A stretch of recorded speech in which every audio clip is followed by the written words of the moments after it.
stars align.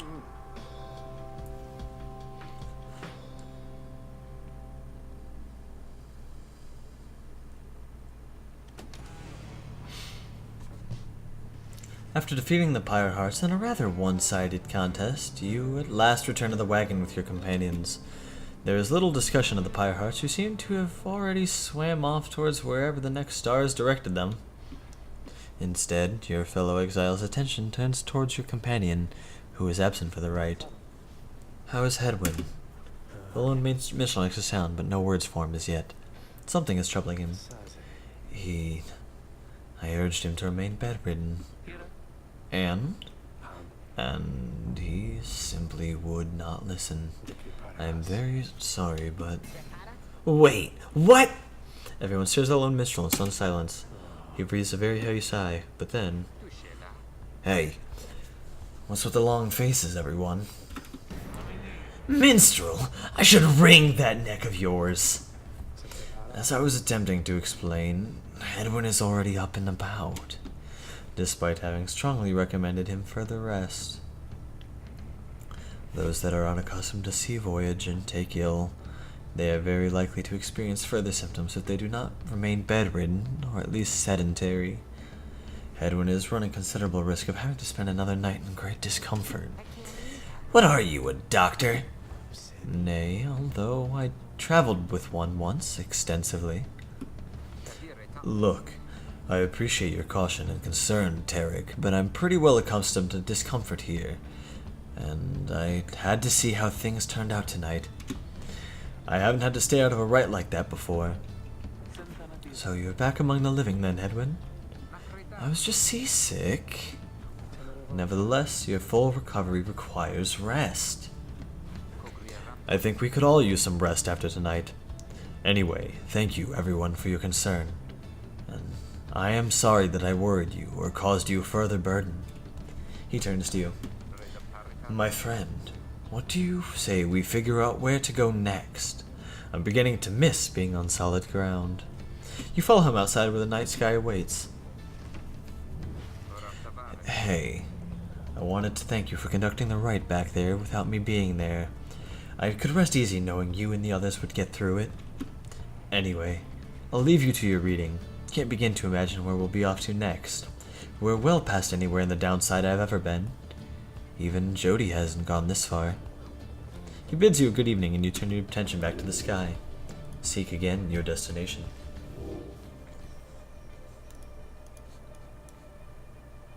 Stops down. Wait, no. If we follow the path... Ah, yes. Flame horse man. Well, flame horse woman. Still further north, then. Not simply north. This shall prove difficult. What's the problem? Our destination is beyond the deathless tempest. A vessel such as ours has little hope of traversing it intact. Can't we go around it? Given our confrontation with the Pyre Hearts, our chance of back in worm-held waters would be even worse. Come on, people. It'll just be another day in the downside. Go get yourself some sleep while we still can. Bet you'll feel better tomorrow. Wow. Your optimism is infectious. Isn't it? You all concur that rest is in order, for the sea journey has been taxing to everybody. Come daybreak, you shall have to find a way to sail past the deathless tempest. Oh, hey, Faye. Oh, hi, reader. I'm so happy right now. I'm happy because I was so worried about Mr. Hedwin for a while there, you know? He was so kind to me when we first met. Him and Miss Jodariel and Mr. Greentel and you too. But I just really like him. She sighs. She seems happy to be here. Say, do you, She trails off for a moment. Do you think he likes me too? Oh. If she is wondering how Hedwin feels about her, she should just talk to him. You suggest to Faye that if she has certain feelings for Hedwin, that she should let him know. It's a rare privilege to feel loved. She stares at you a moment. Then she begins to laugh. Oh, you're so silly, reader. I didn't mean like that. Oh, that's so embarrassing. Besides, I think he's a little old, you know? I'm gonna go cheer him up. This is a funny story. She bounds off, leaving you to ponder what happened exactly. Fate gained +1 hope for the next rite.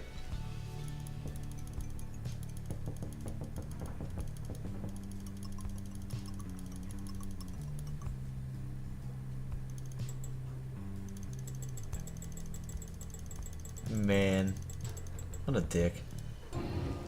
I see that my lovely reader has returned. Then how may I assist you? What's on your mind?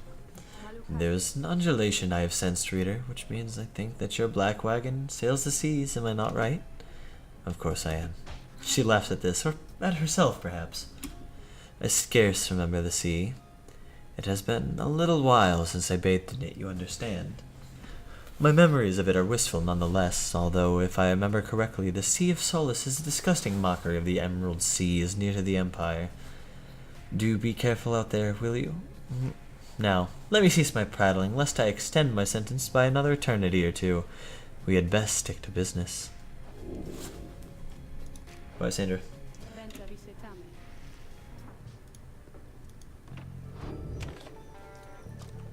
Forward and onward, I always say.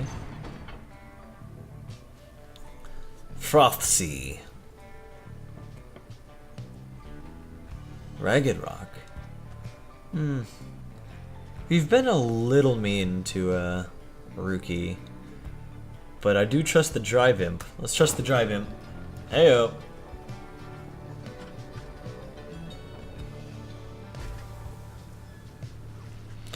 The Tizo has been much more animated than even usual. What is it, little one? Tizo seems to think something very delicious is in these waters. Oh, he keeps on screeching. I don't think I've ever seen him like this. Wait, what is he?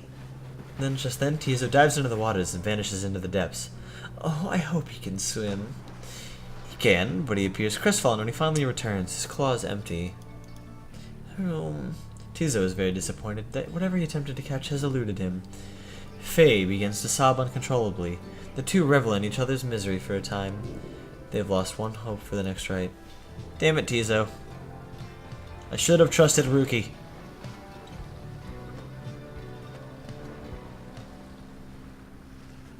You and your companions look upon the deathless tempest. The stars demand you sail beyond it, yet the very thought is beyond reason. Then, something in the nearby water stirs, and from it springs something familiar. Hold, good ladies and good sirs. The knights beseech you to hear from him, if you please. What is it now, Worm? The rites are ended. We have no further need of you. Oh, but you do. And in this turn, the knight has further need of you, good lady. Out with it then. Let us be joined. Let this knight join you. Please. Can you believe this, Hedwin? Not really, no. Nay, look ye not so surprised. Your valor in the rites did stir this poor knight's soul. He swears to you upon his long-lost honor, and as a would-be knight-errant of the Sea Dominion, he shall serve you to no end. What about your other worm friends back there in the Pyre Hearts? They are base cowards! Us knight can no longer abide such spineless characters, having witnessed the true glory in our clash on the Hulk of Oris. Never before have we been trounced so thoroughly. And furthermore, this knight shall aid your passage through the deathless tempest. It is not so that you seek passage to the north. With this knight's aid, you shall achieve your wish. Sir Gilman continues to persuade you for quite some time. He seems to know a way across the storm, some sort of long-held secret amongst worms exiled to the waters. Jodariel puts the rest of you aside, after Hedwin gives her a look. Are you most sure that Sandalwood would want this thing along? Mostly sure. Sandalwood wants someone for each mask, and this one seems about as good as we're going to get. Jordario glowers back at the worm, who tries his best to look presentable. Hedwin is more gracious. He tells Sir Gilman that if he promises to help you cross the Deathless Tempest, then he can come along. For now. This knight is overjoyed, and he hereby swears to see you pass the storm. Though first, this knight requires your consent. Give unto this knight your blessing in the name of the Nightwings, and thus shall he go forth. He seems to be asking your permission? Beg pardon? As you begin to say something in response, Sir Gilman cries out in triumph. He vanishes into the depth, yet through this close encounter with him, you cling to some sense of where he is going and what he intends to do. He intends to help you cross the deathless tempest. Help him see his mission. We're gonna get a tiny little baby worm man.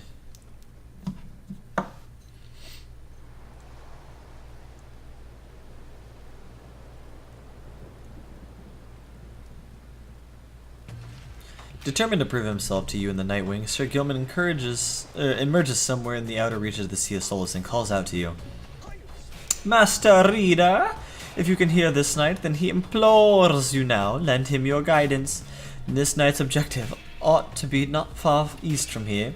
Today we shall bring priests to the embroiled sea. Know, however, that among this knight's brethren, this action we are about to take are highly forbidden. But they are highly just. Thus, Sir Gilman sets forth to quell the storm that rages to the north. Traverse the reef.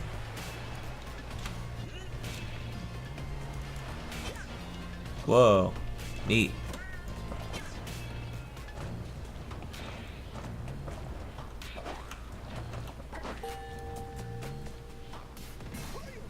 Hark! Yonder lies the foul spawn of the unfathomed plurns, boiling these seas with their wrath. Unfathomed plurns, the sea titan, once slain by the scribe underking Orus, her brood lies dormant in the sea. Exiled worms within these waters long have harbored these abominations, using them to bar passage through the downside's channels for any save this knight's own kind. Begone now from here, fiends! This night shall finish what the underking Orus started.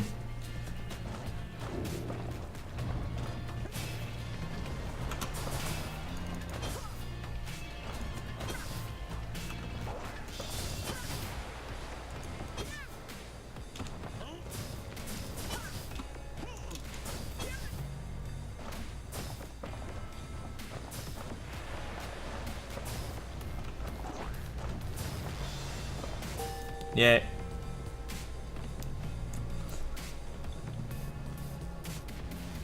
Oh,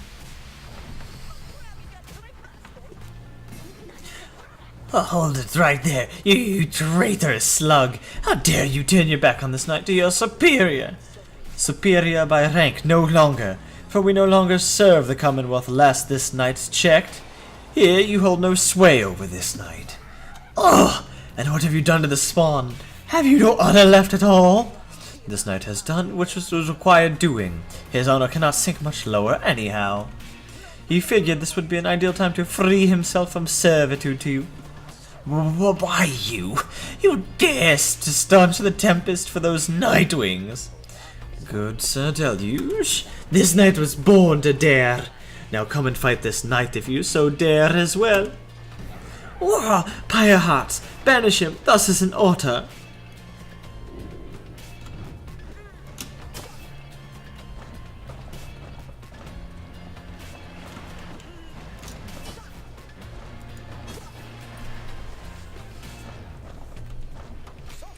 What now, Sir Deluge? Shall you not face this knight yourself and leave the dirty work unto your charges?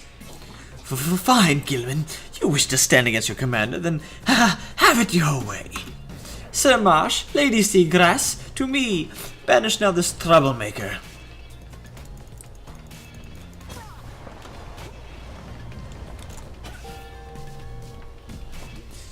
You are the master of this night no longer, Sir Deluge. Thus shatter our fraternal bonds.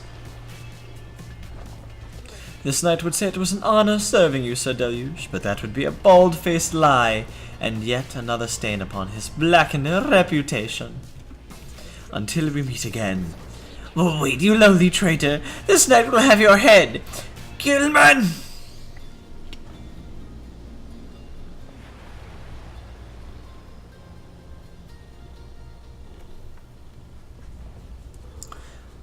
And as the day wears on, there is no sign of the Worm Knight. Your companions grow restless, but then... Hail! This knight returns with newfound tales to tell, and new scars to show them for. Sir Gilman is sopping wet and visibly shaken. He struggles to maintain decorum. He is, in short, the very image of a Worm Knight. And, more importantly, the last Tempest ought to know that little Tempest ought to no longer pose a threat for now. Behold, some of these characters have very interesting mannerisms of speaking. Not just even in their voice, just in their sentence syntax. It's interesting. As if on cue, the Deathless Tempest began to simmer and subside. Take that, Deathless Tempest. More like Death Tempest. Haha! Would you look at that? He really did it. Of course this knight did it. Now, if it would be alright with you, this knight could really use some shut-eye. The Worm Knight then collapses in exhaustion. You and Hedwyn help him up. A deal's a deal, Sir Gilman. Welcome to the Night Wings. Huzzah! Sir Gilman joined the group. He also revealed a path north for you. To the Tempest.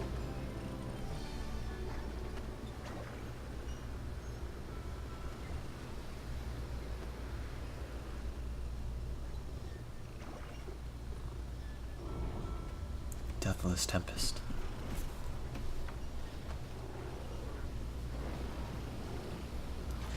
With Sir Gilman's aid, you managed to breach the Tempest.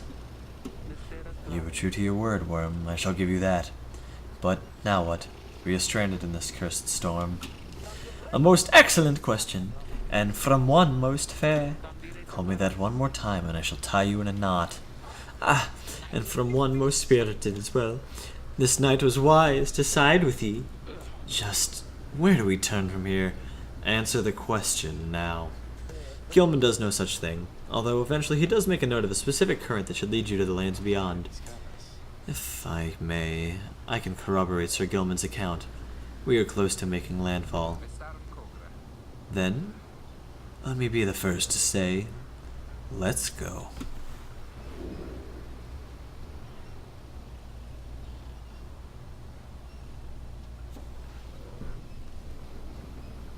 So I have with me a short little break.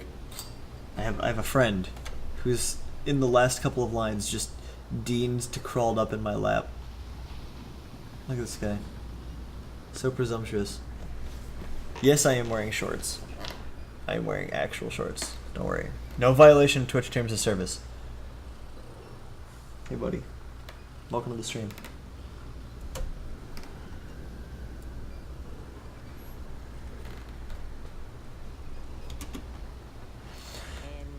Say, Derek? Aye, Rookie, what is it? That loot you're always carrying around. You know how to play that thing, don't you? Why, I suppose I do.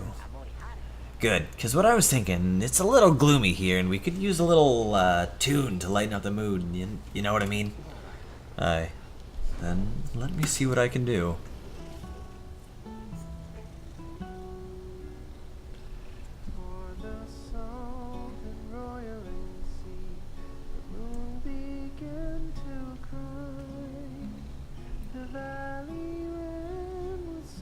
I don't know if I click if it'll.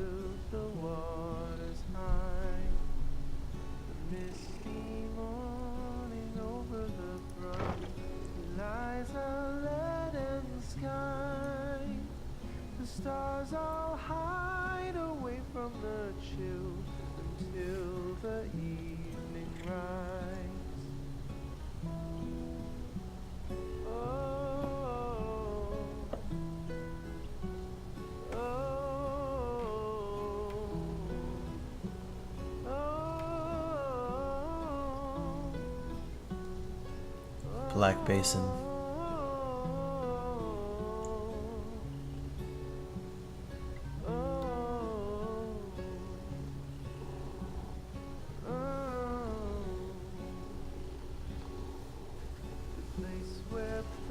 At last your wagon rumbles onto solid, jagged ground, the land called Black Basin. Your fellow exiles unpack the wagon so you can take stock of how best to reach your destination.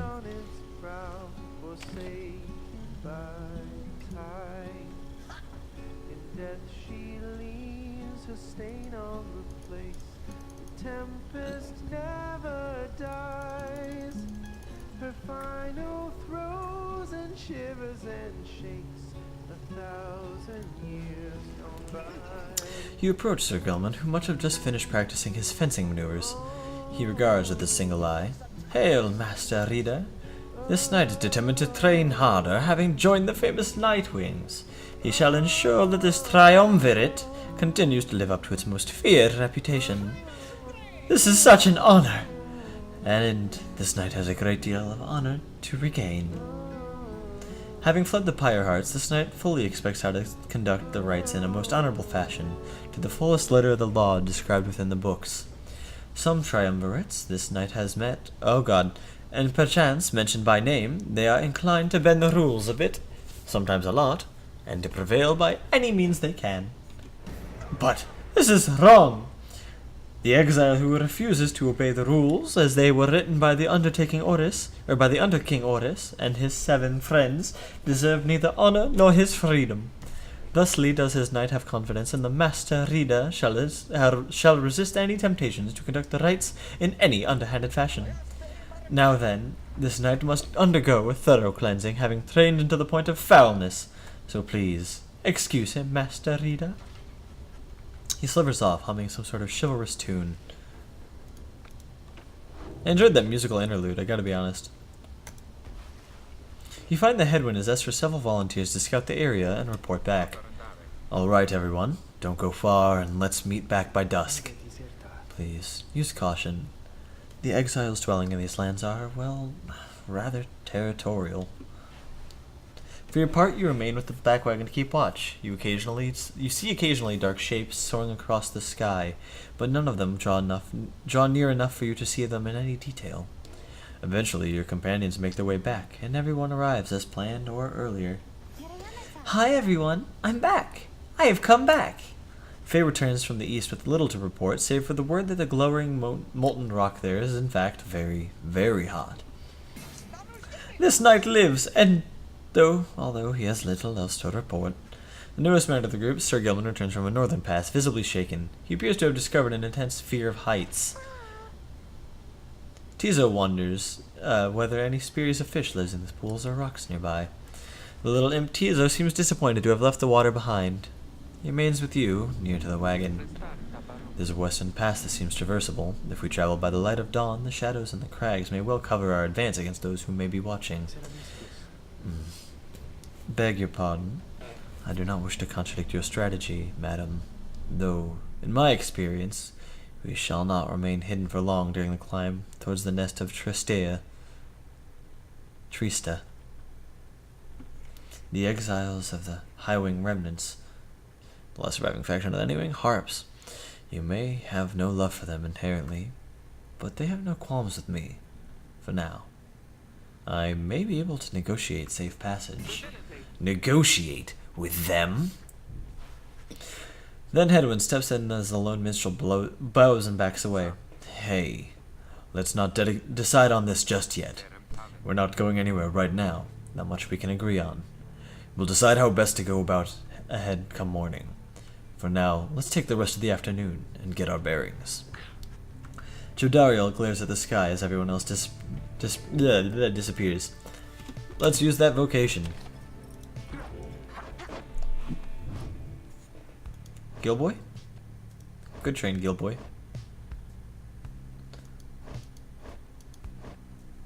Let's train Mr. Gilboy. This knight shall be your eager protege. You and Sir Gilman spend some time reviewing some of the specific aspects of the rites, such as the properties of the aura. You sense he has gained something from it. Huzzah! Great wisdom clouds over this knight's entire consciousness. I'd say. Depths of the Sea Sojourner. Rites mastery is enhancing a worm's carefree and unpredictable nature. Tactics of the Underking. Rites mastery is enhancing a worm's maneuvers inspired by traditional undersea warfare. Ooh.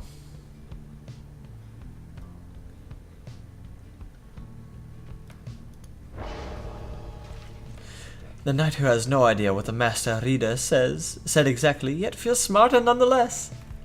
Well, you don't have to admit it out loud, bud. What brings you to the time, my dear?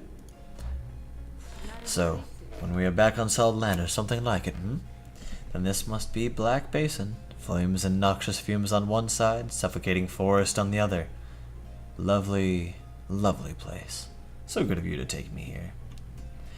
You truly would pursue those blasted stars until the farthest corners of this land, it seems. Though I had better cease my blasphemy, or else the scribes themselves might just descend up from on high and strike me with another much-deserved penalty. The thrill of such transgressions, reader. Sometimes it keeps me going, not that I have any real choice. Now, we had best get back to our normal business, as it were.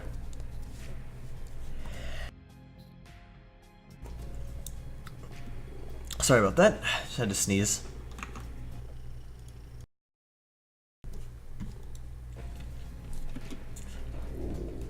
Bye, Sandra. Farewell for now, then, reader. Onward!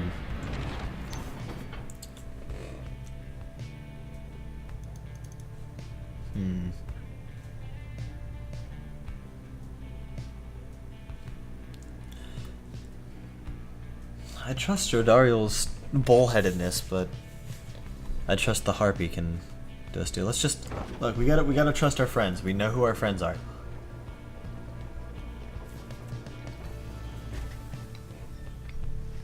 The shattered lands of Blackshore proved difficult to traverse for this black wagon.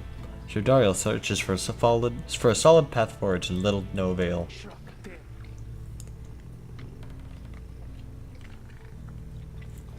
Fie on these blasted lands. How are we to proceed through this? Perhaps I may be of some assistance. This place is not so unfamiliar to me, nor are its hidden denizens. Please remain with the others until I return, madam. I shall not be long. The minstrel appears into the cliffs before Jodariel can protest. In the meantime, you and she continue to keep watch, sensing unseen eyes. The last time that one disappeared on us, we searched for him for days. But this time, he soon returns. I have secured safe passage through the north of Tristea. We may proceed. Secured passage with whom, exactly? Just then, a winged woman dives from the sky. She looks Jodariel up and down, and then she soars away without a word. The lone minstrel says nothing more, either. Jodariel's scowl deepens. For centuries, the Commonwealth withstood the high-wing remnants' treacherous assaults, thanks to a soldier such as she. Jodariel lost -4 hope with the next right. That's your fault, Jody. You were the one that insisted. Unicorn! As you arrive at the nest of Trista, where the next ride is soon to commence, you cannot shake the feeling that the unseen eyes watched your wagon's ascent and remain now. The hunt for myrrh.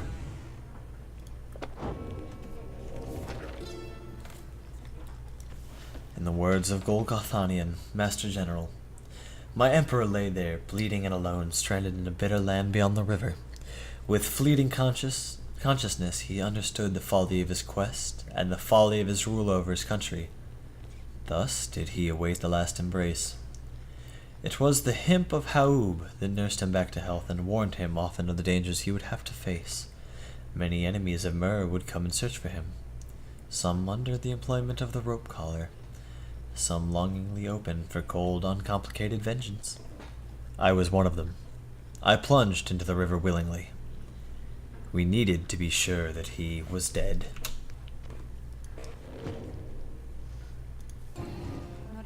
I called for you, but I don't need anything. Hello, shopkeeper.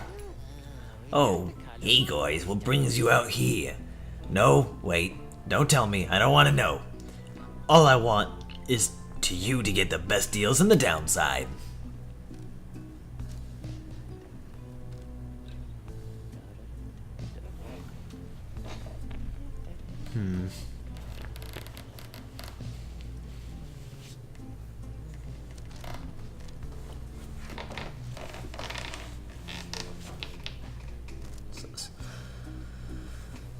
I don't have a lot of gold. I wonder why. Did I not make any on the last time? I want that one. I want the lunar glass. You leaving so soon, guys? A little bit. Sorry, bud. Love you. You and your fellow exiles gather on the blasted lands called the Nest of Trista, expecting the imminent commencement of the rites. You see no sign of any adversaries, but then you hear a whooshing sound above. This, then, is what passes for the Nightwings. Now, such rabble. Not even dressed for the occasion yet.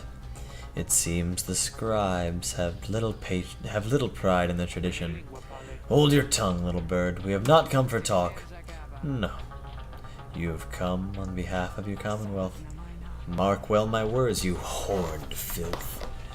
When at last we free ourselves, your home shall burn. With that, the heart swoops off as Jordario glowers after her. It is only then you realize another harp has come. She is quite serious, I can assure you. I can help you sort her out. It is in our mutual interest. You know not of my interest. Well, let's give this another shot. My name is Pamitha Thane. The surly one, back there, that was my blood sister. No need to judge her harshly, though. We've only just met now, though I must say something about you reminds me of her. How dare you implicate that I have anything in common with your ilk? Just then, Hedwyn shows up to intervene. He whispers something to Jodariel. No, Hedwyn, you cannot be serious. Jody, I'm asking you to trust me on this one. Am I perhaps interrupting something? Say, by the by, however did you make it all the way across the sea? Didn't see you fly in. Trust is something I am loath to give away, Hedwyn. But you have set our course thus far, and I have followed, so do as you must. That sandalwood better have an explanation for all this. Jodariel storms off as Hedwyn turns to you. What's your take on this one, my friend? I inform at once someone for each mask. I hadn't expected to run into a harp, yet here she is. What are you getting from her? You turn your attention to Pamitha, who has been watching you with bemused interest. Ah, a reader, are you? Pleasure to make your acquaintance, darling. Well, here I am. Gaze intently all you like and tell your comrade the truth of it, why don't you? You sense that she is conflicted about something, although you don't know what. You also sense, however, that her motives here now are earnest.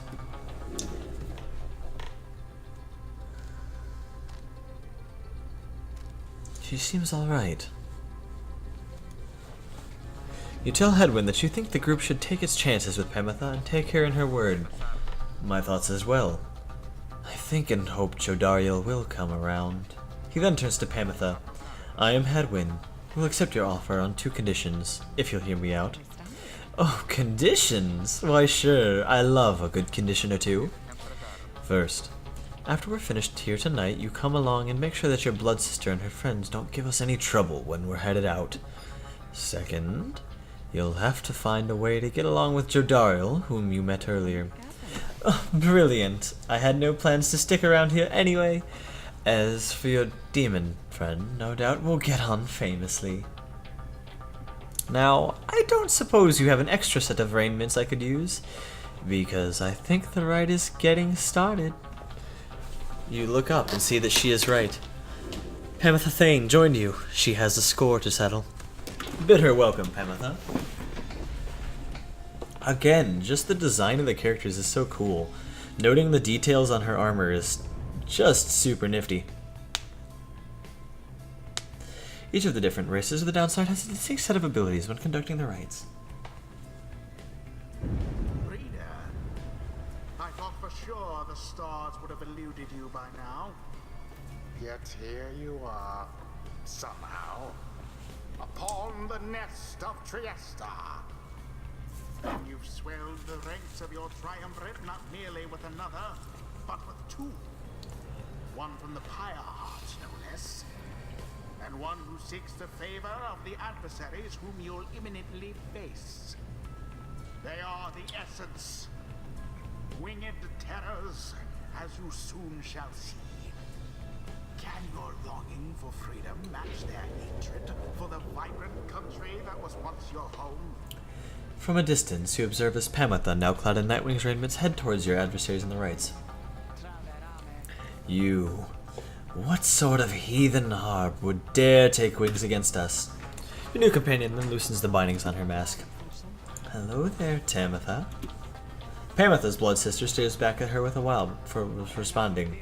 What in the saint's name are you doing here with them? Saint Trieste of Titus, fifth of the 8 scribes of the Book of Rites, known as the Disciplined or the Blessed Born. Doubtless come to dig your talons in my back again. No, sister, I've come to have a word with you. Save it. I cannot help but share your poisoned blood, but I shan't ever count you as my sister. You expect me to believe that you came all this way for talk? You waste your time as ever. What's life if not a waste of time, dear sister? Give me a chance, why don't you? What do you even have to lose anymore? Besides, I've come a long way. Silence! You shan't have come here, and with the time for talk has since long passed.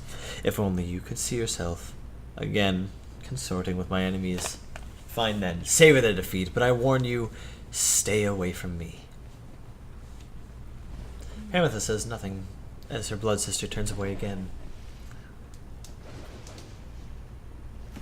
Pamatha gets your attention. Listen to me, reader darling. The rest of you are ill-equipped to navigate this place. Let me conduct this ride on your behalf, and my wings will bring you glory. Dear lady, your words ring true. This knight is flattered that you have not eaten him, since this is the tendency among your kind. This knight hereby volunteers his post in the triumvirate for thee. Sir Gilman refuses to participate in the rites, and so that Pamatha can face her sister. You observe the treacherous terrain. Pamatha should be better suited to this rites here than the rest of you. Now let us get started.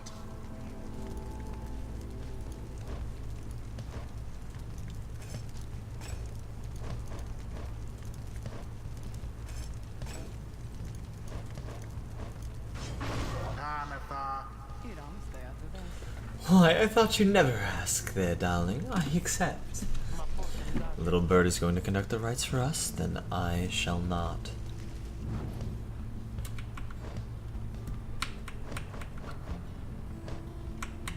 Well, Ricky, looks like you're up. Huh? Oh, yeah, you got it, chum. Good old headwind. Edwin. You can count on me, my friend. Come then, sister. Perhaps when we are finished here, you'll spare a moment of your time. I shan't be tricked by you again, Pamatha. How poetic that we meet down here, in the downside. I can think of nowhere else I would rather see you rot for what you did to our people and me.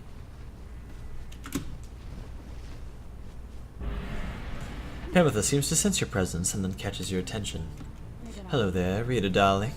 If I'm to be at your mercy in all this, I'd like it very much if you could minimize how often I'm allowed to wallow in the state of banishment. Quickly, let me show you what we sisters of the High Wing Remnant can do. Rita, you put yourself amidst a feud between two sisters? That seems entirely unwise. Even for you. Tread lightly around that exiled Pamatha. Her kind's all but forgotten Saint Trieste's grace.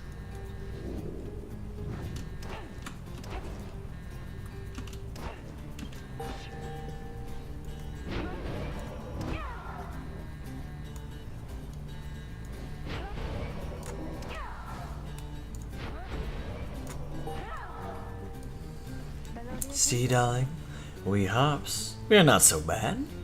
Now I suppose we better get to work, Just don't go underestimating Tamatha over there. I trust you'll do the best you can. To the skies, sisters! Talon formation! Bop.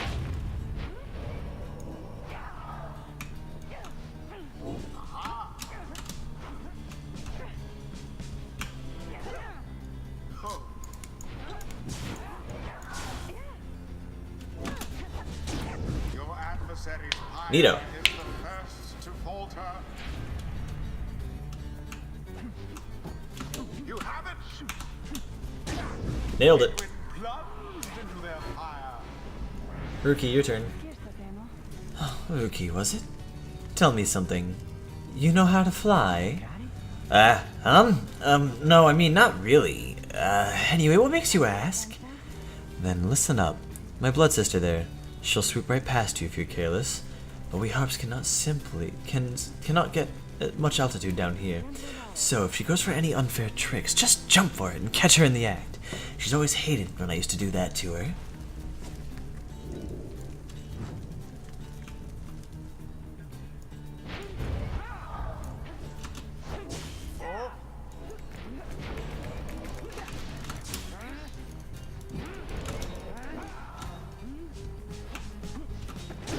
Ruki doused the adversary's flames.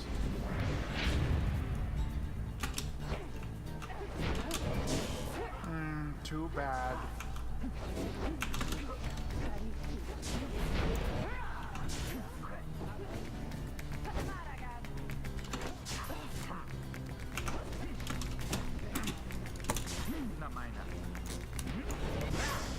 Zap.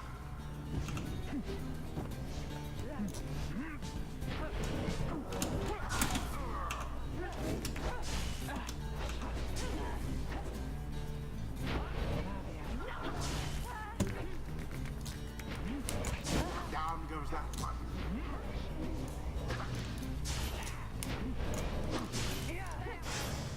How very sad for the essence.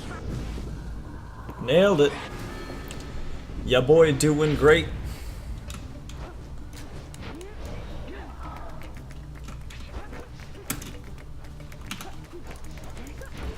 Oh, what?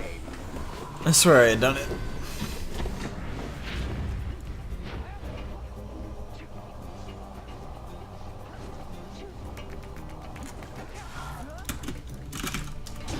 Alas, This switch time takes a little too long.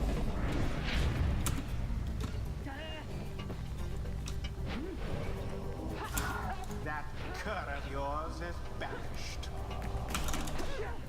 Oof. United in banishment. I think that gives more. Oh, I thought that gives you more points. Damn you, Pamitha! You are no true Thane. To think you have the gall to call me sister still after everything you wrought upon us. I hate to break it to you, Tamitha, but I don't think my actions, however much they hurt you, had any effect on our familial status. Look, I know I wronged you, and that's why I'm here. You don't know my side of the story. Your side of the story? If I wanted to hear more lies and deceptions, I ought to have asked the Commonwealth to stay my sentence for a while. Well, if you have come all this way to face me, Pamitha, then come and do it. You and me. You think that you see Pamitha shake her head. Everyone, stay back.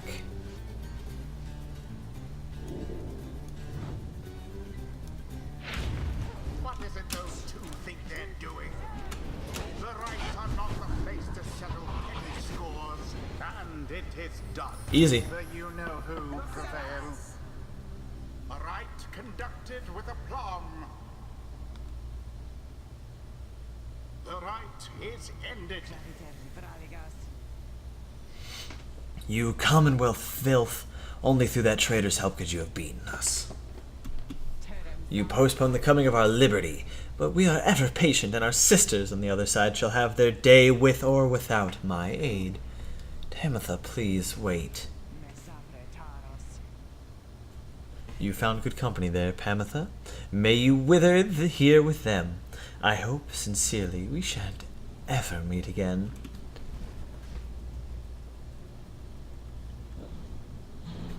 Pamitha stands motionless as her blood sister departs. At least we beat him, though, huh? My name's Ruki Greentail, by the way, and, I think we're heading back now, so... You coming? Sure. I don't see why not. The 8 scribes bless us with their ways. Yeah. 'Twould appear that faster, stronger, and a little better looking too. I mean, is there anything I can't handle? Let's see.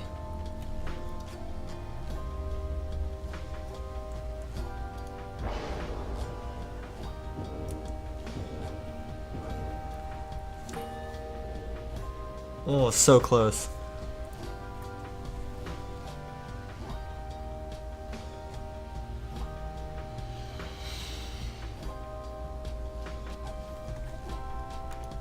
Until the next right.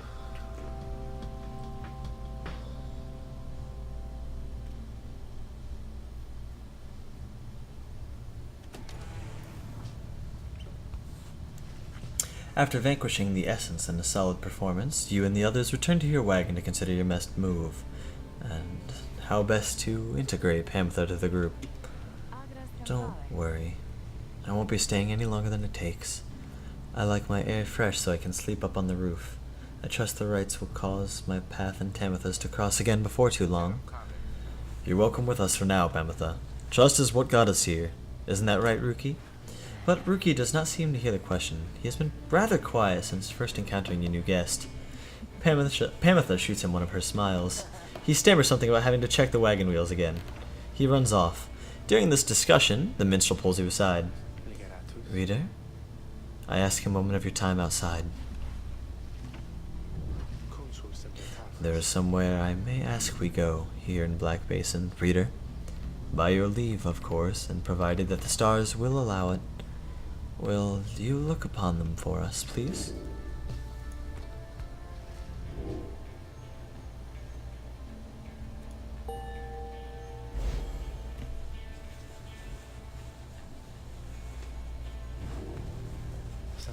The Glade of Lu, directly due west. Then it is just as my client indicated. This client of yours, our informant, Sandalwood, he entrusted us with this wagon, this quest. Why? What does he want from us? You may ask him yourself. He awaits us somewhere in Wakingwood due west. How do we find him? He shall find us. It seems you are soon finally to meet Sandalwood. At dawn you shall have to cross a single narrow path leading west where he supposedly awaits. Pamitha? You approach Pamitha, who has kept to herself since she joined your small band. You sense she is unaware of you as she preens her flight feathers, but then she speaks up before you can do the same. Come to check up on me, reader, darling. In those first moments when we met, that vote of confidence in me which you relayed to that nice headwind boy, I'm grateful that you were willing to see past these wings. One of your kind's ancient enemies just happens to insert herself into your group and you just go with it? However, I assure you that my motives here are plain. You'll see. I've business with my blood sister Tamitha and nothing more. You briefly met, I think. She's quite a catch. As to that little quibble between us, well, it's a long story all in all. It's one that's frankly no one's business but hers and mine. Surely we'll run into her again, maybe not soon, but in time, and we have the rest of our long lives to wait. Anyway, happy to aid you in your quest until such time, especially to the extent that it aids me in mine. A simple exchange. Until then, stay vigilant, darling. You needn't concern yourself with making small talk with someone like me, and besides, we harps have a saying, liars abound. She swoops away before you can respond. Hi, Sandra. Nothing. Don't worry about it. We're probably just going to keep going for like another 20 minutes here, just until we get to a nice stopping point. It looks as if I need to go get some food as I am kind of hungry, so let's just do a little bit more and then we'll call it good until evening. We're going to do another stream tonight. Check my Twitter at twitter.com/GrefSpeaks, at GrefSpeaks on Twitter. We will have that there. Of when I'm going live next anyway. The wagon hits a snag, descending into the black crags. Its wheel is stuck. Shodargil is not pleased. First that blasted little bird, now this. Though you lack Jodariel's raw strength, you join in as she attempts to dislodge the wagon. At last, with a roar and a heave, she forces the wagon back onto solid ground. May the sandalwood be worth all the hassle. Thank you, Jody. I'm guessing a sandalwood doesn't like to be kept waiting. He is very patient, on the contrary. Not I. Let us move on. Soon the wagon is prepared to press onward down the jagged slopes toward Waking Wood. Your companions who explored ahead advise on which of the forked paths is best. Flamberg land on a northern plateau over Waking Wood, pocked with seething fissures. Sir Gilman claims he can dig up something valuable here. Or the Glass Peak lands to the east of Waking Wood, riddled with black crags. Ooh. Talisman.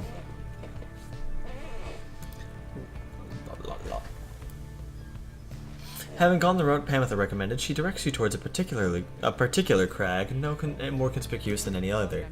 They clip our wings before they cast us down, you know. But, just the same, we learn to flit around a bit. Just watch. Pamitha swoops up to a nearby peak and disappears behind it. She does not keep you waiting long and returns bearing an item of sorts. For you, reader darling. We High Wings remnants stash away such things for occasions. Pamitha found a star splinter. When preparing to fling the orb, the bear's charge of speeds increased by 40%. Christ.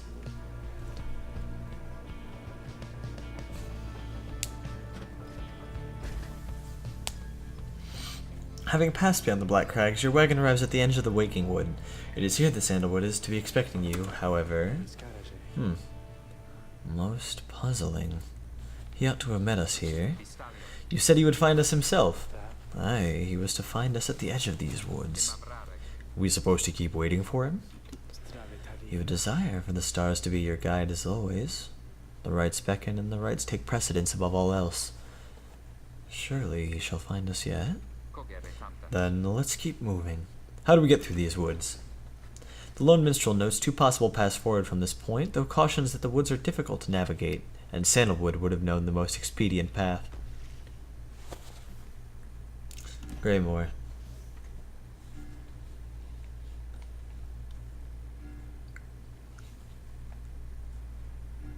Small clearing to the glade of Lou.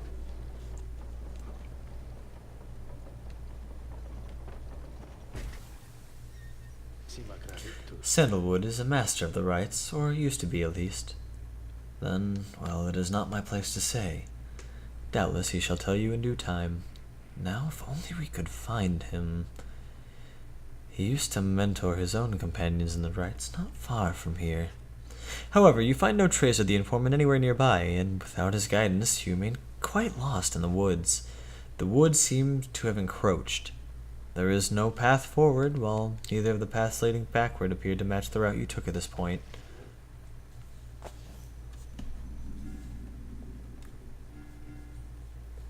Let's trust Faye.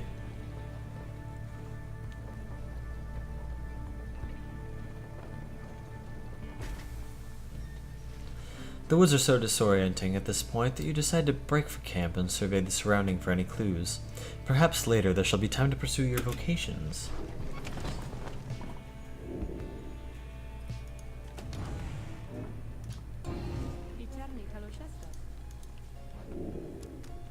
Time for a scribe trial.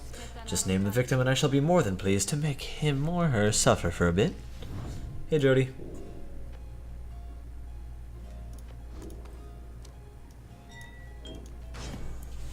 You asked Sandra to administer one of her special trials for Jodariel. That surly demon, isn't it?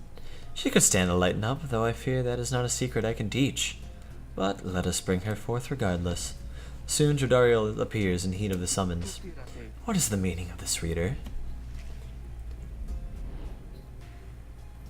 Demons such as Jodariel are slow to move the rites, but have huge auras that inflict heavy pyre damage if they can close the distance with the orb.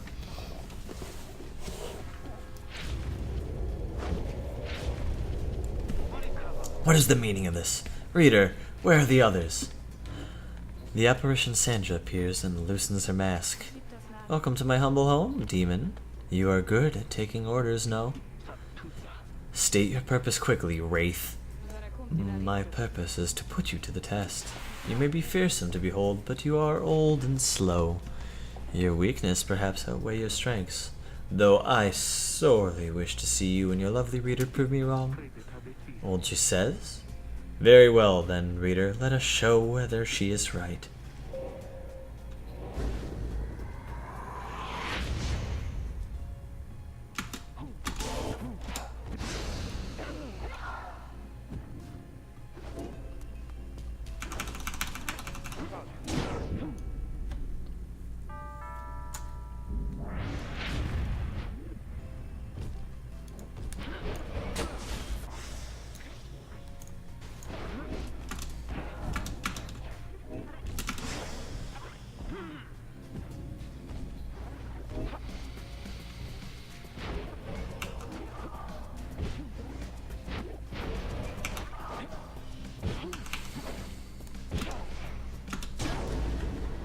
Slam dunk.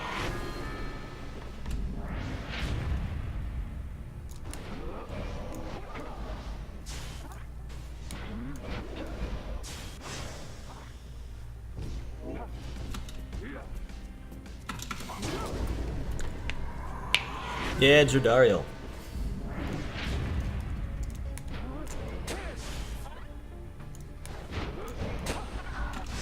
Ooh, yowza. 3, 2, 1.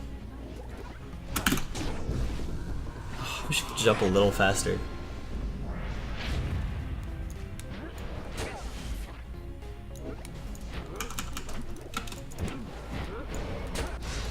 What? Oh, she dashed too quickly then. Yikes. This is the most damage ever been done to me.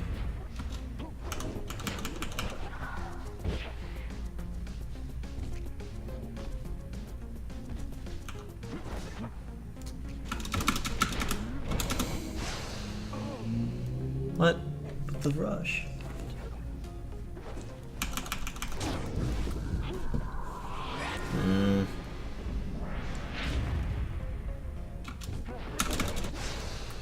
Yikes. Jesus, fuck.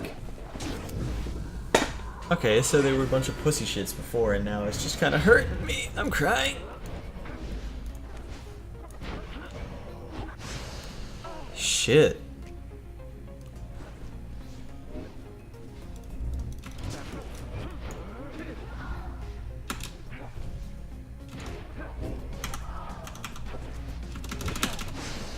Oh. I missed that quickness token.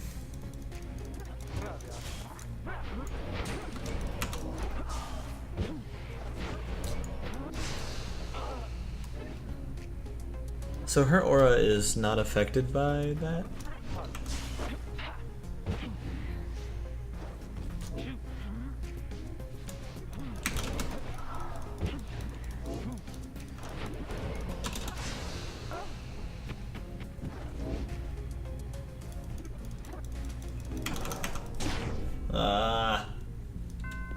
That's not great.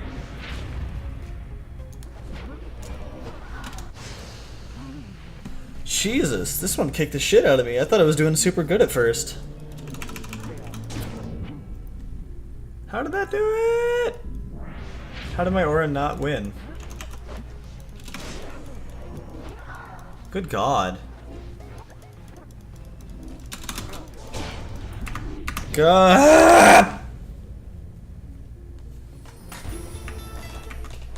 How do I restart?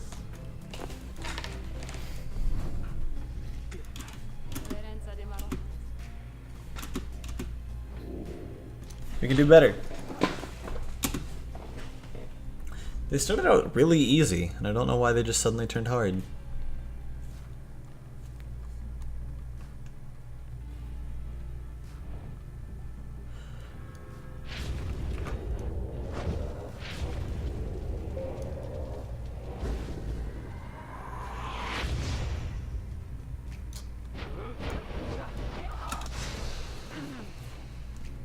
I don't understand why their aura... So can she not jump high enough to reach them?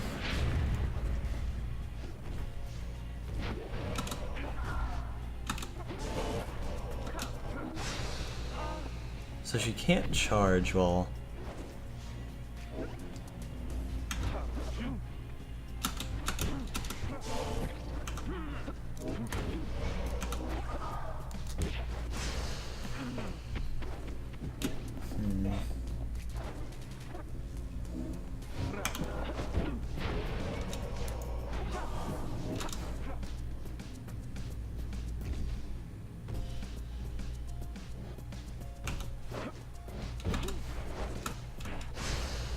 I wish her aura existed while she did that. It would be really nice for her to like be able to shoulder check someone.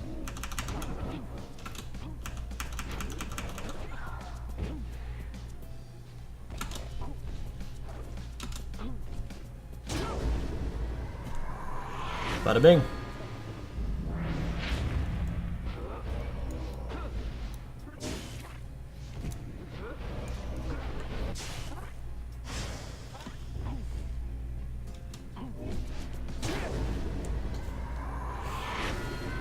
Alright, this is where it got hard last time.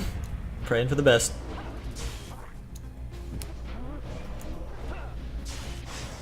Oh, that... Slammed it.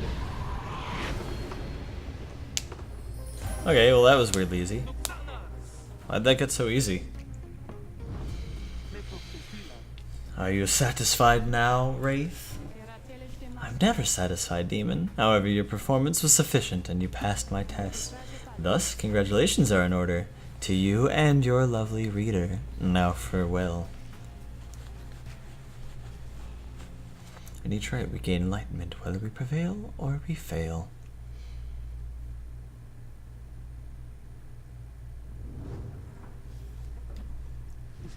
That was a strange experience. What do you have there, reader? You've received Salayam's Horn for completing Dredariel's trial.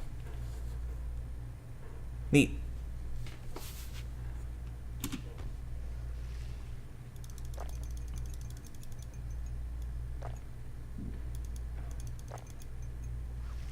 Pamitha notices you with her bottle of moonshine. Drink up, by all means, darling. Nice to find a child after my own heart. She moves in close and lowers her voice. Let me tell you a secret. That bottle there? It's enchanted. Never runs dry. Ever. Believe me, if I could, I would have known by now. Apparently, it was some spurned old bog crone that once tried and tried to make a never-ending poison, but kept failing utterly until she threw away her life's work in disgust.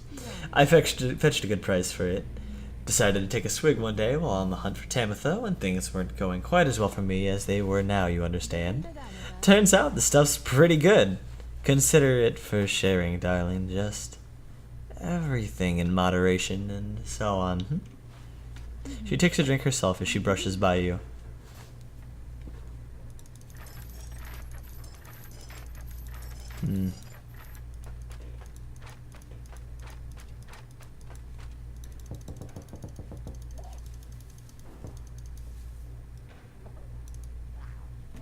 Alrighty. Sift through the ashes. He was here. He was here. You mean sandalwood? If I may ask, how can you be so certain?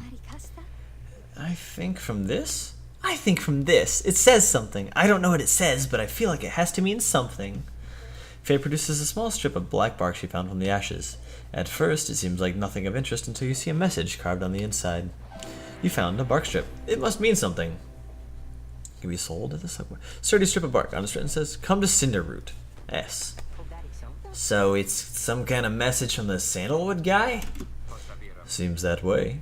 Which way to Cinderroot? It's due west. Perhaps we can set forth early tomorrow when the woods are still. Sounds good. Everyone, rest up. Big day coming.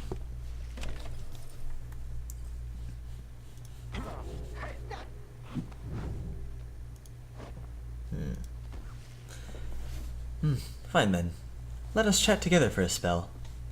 Pamitha Games a somewhat stronger grasp of how to better pass the celestial orb through the strength of will and trust one's own triumvirate than that of dexterity alone. She nods in understanding. Well, Tamitha, soon I'll be catching up with you at this, whether you like it or not. Wings of the Matriarch, swiftness and mobility, or aggressive capabilities on Ways of the High Wing.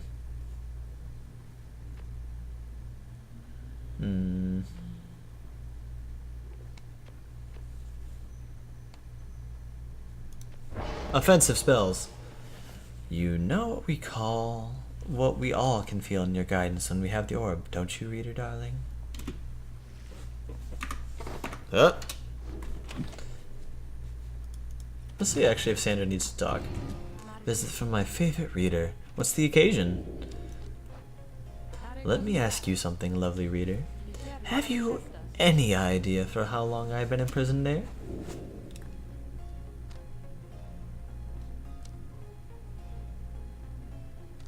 100 years? You guessed that Sandra could have been in her current state of exile for the span of an entire century. She smirks at this.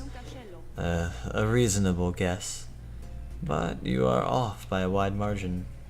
I have been imprisoned thus for 837 years.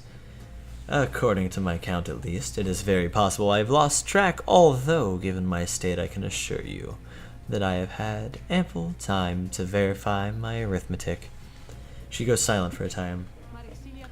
Let me give you some advice. If you decide to kill the Emperor, make sure you achieve what you set out to do. I expected my own death regardless of the outcome of my task. I was not expecting this, certainly to not be telling you about it 837 years later, or however long it has been. Although enough of that for now. Let us get back to business. Goodbye, Sandra. Onward! To Cinder Route.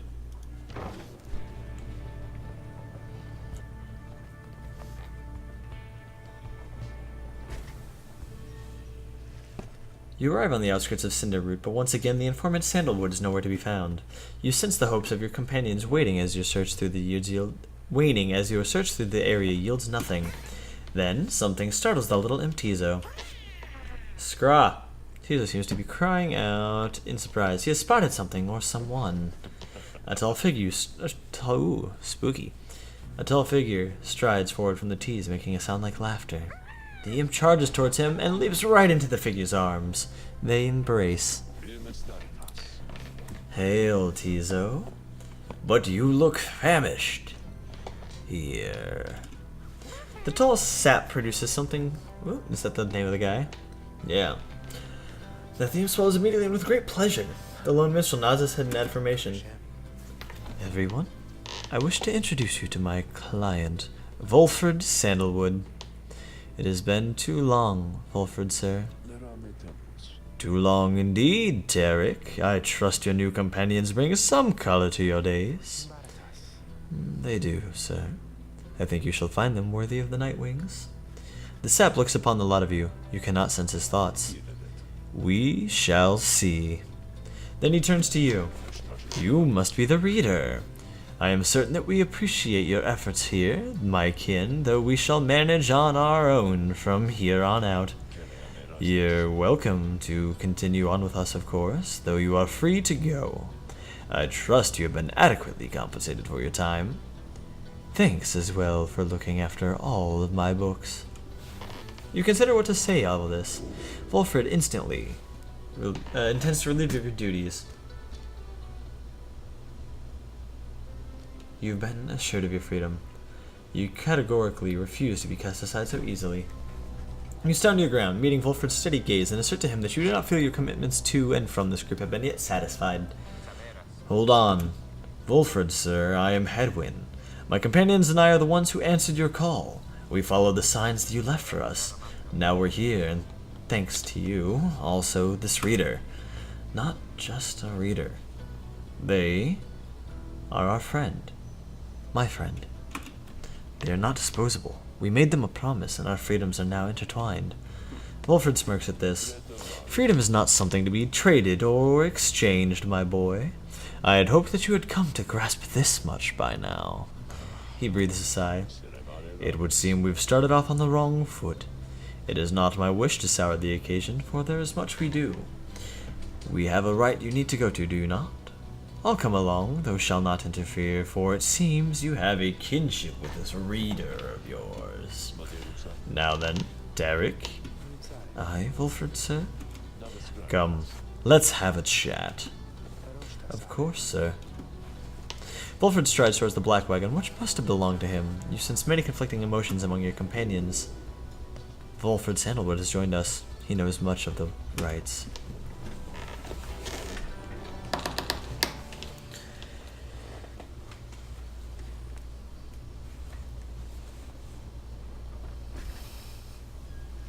Your wagon cuts through a clearing to arrive at the glade of Lugh, where the stars directed you.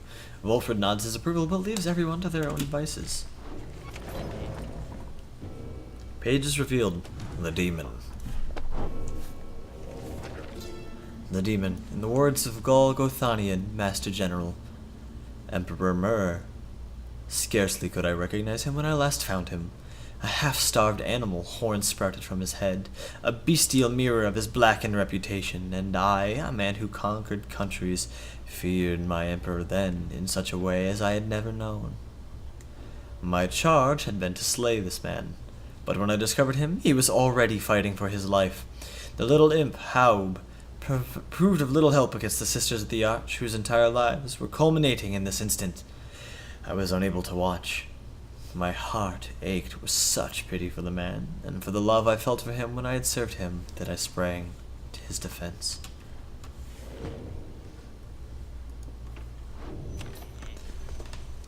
Come here, Slug Market. Oh, hey, guys. You know, I guess I didn't get the word out about this new franchise which we just opened here just now, so, give you a great deal, tell all your friends, okay? Oh, and, hey, there's Master Sandalwood. Good day to you as well, Ron.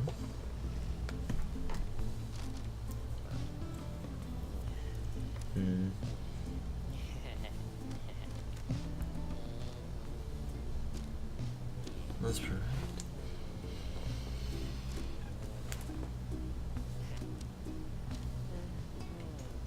It's not very worthwhile.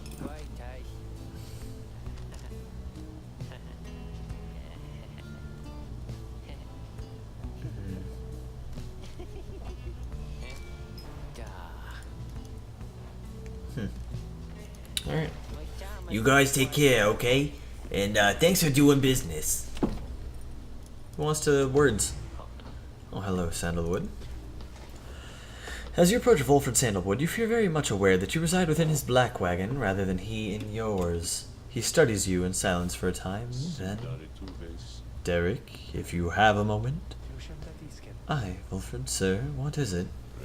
This reader. You deem them worthy by your estimation? The Lone Minstrel tilts his hat in your direction. If you wish my own estimation of Wilfred, sir, then I do. Of course, it is not entirely for me to say, but I have seen this reader integrating within the others well. I believe that their achievements are self-evident in having reached the Black Basin. Your instructions were deliberately difficult to follow, and yet the others followed them. Indeed, your words make sense as ever, Tarek. And what does little Tizo think of them, I wonder? Tizo indicates that, as a matter of fact, he is happy to have you around. There you have it, sir. I see. He continues to examine you. High praise isn't oft spoken by those two, my kin. Nevertheless, I shall be watching you. Now, pardon us. Tarek and I have matters to discuss.